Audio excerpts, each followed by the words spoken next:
Here's the 2 series 6 parallel 6 volt lead acid batteries. They're like each 230 amp hours when they're new. There's the inverter, so 1500 watt pure sine inverter, which also can charge at 100 amps if you plug it into shore power. There's its output.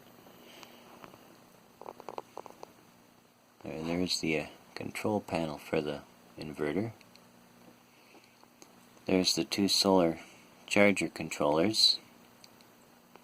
Since they're only good for 35 amps and the panels are good for in all about 60 or 70, so half the panels go to each of these. And here's the control panel. We can cut power to the inverter and then to either of the solar banks. These are automotive 175 amp battery cutoff switches. And then you can see changing the fuses, this unlatches and folds down. And here's the cutoff switches for the 2 solar panel chargers. Here's a 30 amp breaker for actually providing 12 volts to this little accessory hookup here, and actually the tracker, the solar panel tracker, pulls power from here. And then here's a receptacle for charging cell phones or whatever. And then of course this is fused at 10 amps each. Now the switch for the inverter, since it has to handle over 100 amps continuous, it was getting hot.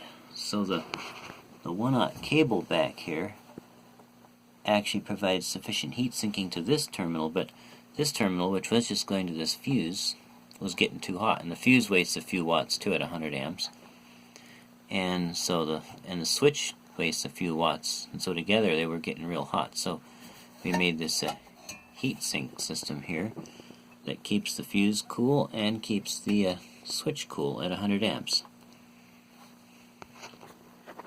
These, of course, are just handling 30 or so amps each from the solar panel banks, so it doesn't matter. They have little 80 amp automotive fuses in there.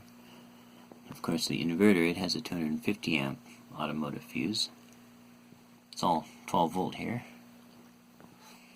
And so then this just goes and latches up. And it's tricky to do with one hand.